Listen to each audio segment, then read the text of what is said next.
Hello, 6th grade. This is Mrs. Risser. For today's lesson, we'll get started by reviewing globalization. According to your text, globalization is the development of a worldwide culture with an interdependent economy. Let's watch a quick video to help us with that concept. Globalization is a widely discussed topic. It is therefore not all that easy to explain such a complicated term in simple words. Let's start from the beginning with a background to globalization. Advances in technology, such as mobile phones, aeroplanes, telephones, and the internet, have made the growth of transport and communication networks possible. Amongst other things, this means that people and countries can exchange information and goods more quickly and in a less complicated way. This process is called globalization. Globalization comes from globe and means the worldwide coming together of countries and nations. Globalization is much more than just people being able to communicate worldwide. Check out this video to see a little bit more detail about exactly what globalization is. What is globalization? Toyota cars are made by a Japanese corporation, but the chassis of the car are made in England, the engines in Wales, the tires in Japan, the wiring in China, the seatbelts in the Czech Republic, and the headlights in France. Like many goods that we're familiar with, these cars are manufactured in a number of different places in the world. This is an expression of globalization. In 1986, global trade reached a scope of approximately 2,000 billion US dollars, and 10 years later, it reached 5,200 billion US dollars. As a result of this 260% increase, foreign-made products that were rarely seen in countries around the world prior to globalization became a common sight. Globalization is much more than international trade, global chains, and cheap goods. Globalization is a process where countries around the world are becoming closer in a number of areas. It influences people, immigration, employment, ideas, and knowledge. 21% of Canadians were not born in Canada.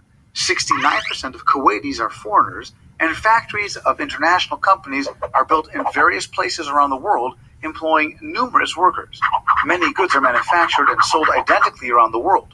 Globalization changes the face of society, is the source of demonstrations and revolutions, presents us with faraway cultures, and even allows us to pursue justice around the world. The main economic expression of globalization is international trade, and it brings knowledge within reach, enriches our knowledge, and expands it. Globalization happens because of cultural diffusion, but it is not the exact same thing as cultural diffusion. Cultural diffusion, which we learned about in a previous lesson, is the process of spreading ideas, languages, or customs from one culture to another. The fact that you can eat Chinese food here in America, or McDonald's in China, or watch SpongeBob in French, and that people all over the world enjoy Harry Potter are all examples of cultural diffusion. Globalization takes it one step further in that not only do you enjoy other cultures' products, but now you come to expect those items. Because of that, countries will rely on one another for resources. For example, many countries can't produce wheat. The United States is a major world producer of wheat, which means we can make breads, cereals, and pastas. We send those products to countries that can't grow wheat, and they depend on these products as an important source of food.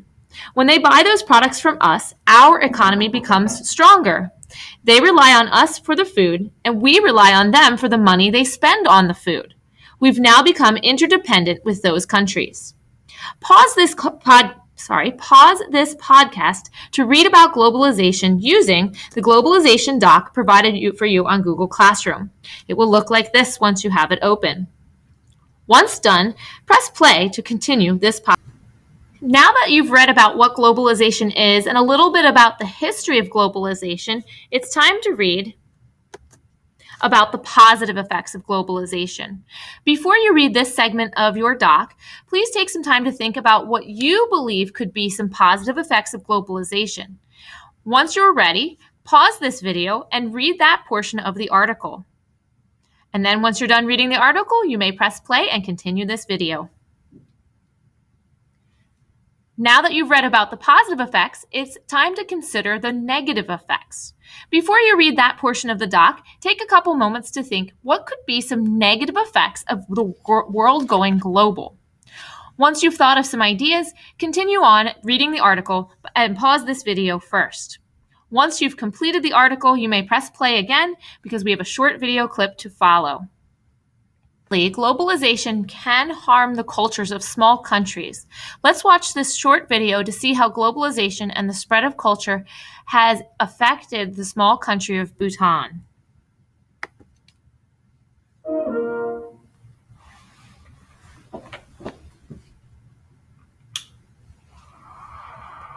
Until recently, Bhutan's only set of traffic lights were at this junction, but people didn't like them, so the dancing policeman has been restored. As this Himalayan kingdom prepares for democracy, though, there are fears that with globalization, there can be no going back. Reaction has been one of concern because anything that is untested and is not known to the people, they have anxiety. 40 years ago, Bhutan was effectively a closed country, but having decided to open up, some now want to put the brakes on. Aspects of Western life have been enthusiastically embraced. Indeed, it was fascination with international football that led the government, a little reluctantly, to allow television into Bhutan in 1999. But revealing the world beyond the mountains has changed the character of Bhutan. This family used to eat and talk together. Now it's TV dinners in front of the box. Grandmother told me how she loves Hindi soap operas and now spends almost every evening watching TV. Such is her obsession that she forgets to cook and feels guilty at neglecting her prayers. TV companies have just taken the decision to ban some of the 40 channels beamed into Bhutan. The wrestling channel, for one, was deemed an unhealthy influence. Government, too, is anxious to keep consumerism under control. In the high street, only traditional advertising is allowed. And you won't find big hoardings for cigarettes either. Selling tobacco is now a crime. And at the local police station, constables proudly show off contraband tobacco. Sometimes we wonder as to, when we look at the industrialized world, when we look at the developed world, whether there is, in fact, an advancement in terms of civilization, or whether there has been a decivilization. Bhutan is undergoing rapid cultural change. Schoolboys who might once have studied the path of inner peace and tranquility at the monastery can now be found at the internet cafe, shooting and killing in cyberspace. Along with the software, some argue Bhutan is downloading a virus, a Trojan horse filled with Western consumerist values that will one day destroy all that makes this country unique.